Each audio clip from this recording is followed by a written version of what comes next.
I was on a road trip, driving through a desolate stretch of countryside, with nothing but the occasional flicker of a distant farmhouse's lights to break the monotony. The road ahead stretched like a black ribbon, disappearing into the unknown. I was alone in my car, the only company the soft hum of the engine and the rhythmic thud of my heart. But as the miles rolled by, an eerie feeling crept over me, like unseen eyes watching from the shadows. Then, out of nowhere, a thick fog began to roll in, swallowing the road ahead. I slowed down, squinting through the mist, trying to make out any shapes in the darkness. That's when I saw it, a figure standing at the side of the road, barely visible in the swirling fog. My heart pounded as I approached, the figure coming into focus. It was a woman, her clothes tattered and torn, her face hidden in the shadows of a hood. She held out a hand, as if pleading for help. Against my better judgment, I stopped the car. The woman approached, her footsteps silent on the damp pavement. "Please," she whispered, her voice barely audible over the sound of the wind. "I need a ride." I hesitated, my mind racing with all the horror stories I'd ever heard about picking up strangers on dark roads. But something in her eyes seemed genuine, a desperation that tugged at my conscience.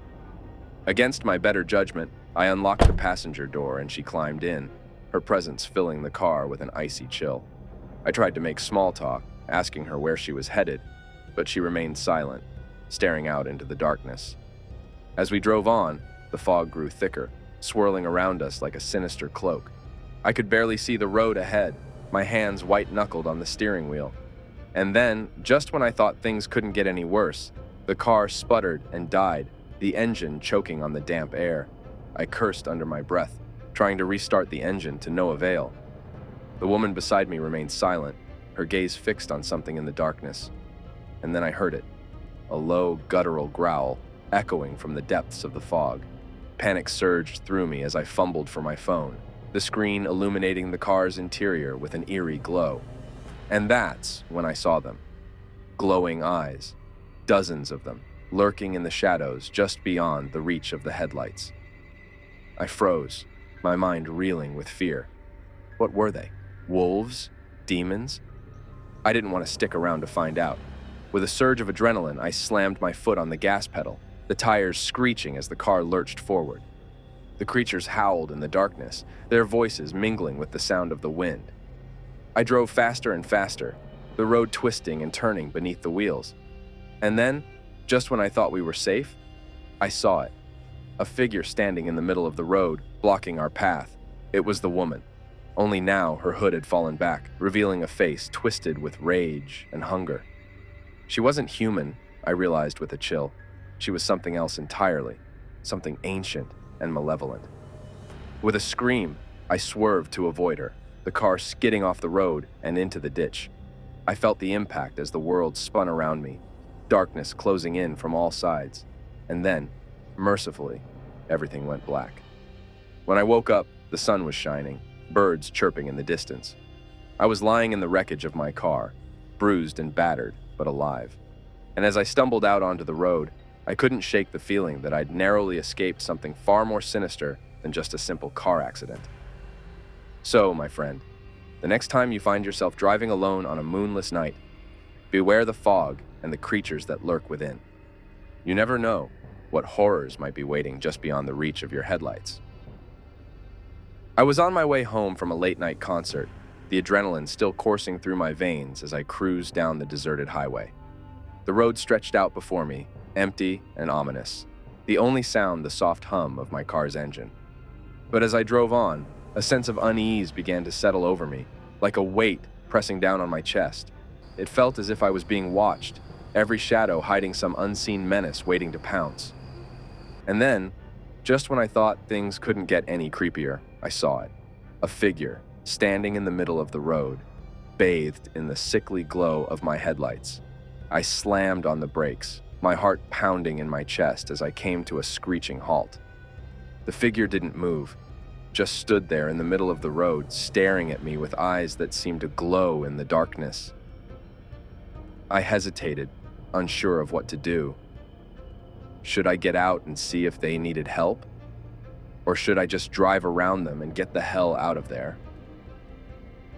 Before I could make up my mind, The figure began to move, slowly and deliberately, like a predator stalking its prey. My blood ran cold as I realized what was happening. They were coming for me. With a surge of panic, I slammed the car into reverse, tires squealing as I backed away from the approaching figure. But no matter how fast I drove, it seemed to keep pace with me, always just a few steps behind. I was about to lose my mind with fear when I saw it. A fork in the road up ahead, one path leading to safety, the other to who knew what horrors. Without thinking, I swerved onto the first path, praying it would lead me to safety. But as I drove on, the road began to twist and turn, leading me deeper and deeper into the darkness. And that's when I saw them. More figures emerging from the shadows, their eyes glowing with malice as they closed in on me from all sides.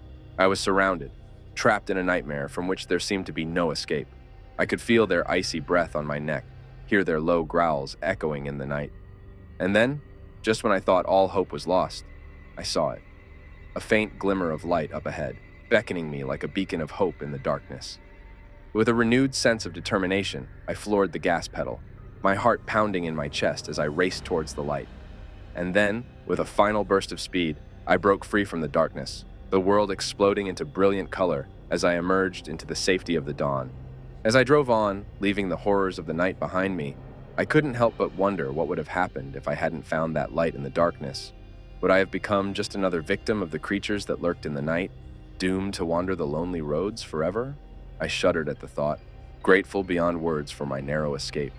And as the first rays of dawn painted the sky with streaks of pink and gold, I made a silent promise to myself never to venture out on a night like that again. I was on my way home from a long business trip, the road stretching out before me like a ribbon of darkness.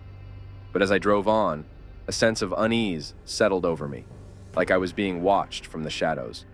I tried to shake it off, chalking it up to exhaustion, but the feeling only grew stronger as the miles rolled by. I saw it, a figure standing in the middle of the road, its form obscured by the darkness. I slammed on the brakes, my heart pounding in my chest. The figure didn't move, didn't even flinch as I came to a stop just inches away. I rolled down the window, the cold night air washing over me, and that's when I saw its face, twisted with rage and hunger, eyes glowing with an otherworldly light. I screamed, slamming my foot on the gas pedal, the tires screeching as the car lurched forward. But the figure was faster, its hand reaching out and grabbing hold of the bumper with a strength that defied logic. I swerved and struggled, but it was no use. The figure dragged me from the car, its grip like iron on my skin. And as I stumbled back onto the road, I saw them, more figures emerging from the darkness, their eyes glowing with the same malevolent light. I ran, my heart pounding in my chest, the sound of their footsteps echoing in my ears. And just when I thought I couldn't run any longer, I saw it. A dim light shining in the distance, a beacon of hope in the darkness. I sprinted towards it, the figures hot on my heels. But just as they were about to close in, I burst into the light, stumbling into the safety of a nearby gas station. When I turned back to look, the figures were gone, vanished into the night like ghosts in the darkness. But as I caught my breath and tried to make sense of what had just happened, I couldn't shake the feeling that they were still out there, lurking in the shadows, waiting for their next victim. So, my friend, the next time you find yourself alone on a deserted highway in the dead of night, beware the figures in the darkness.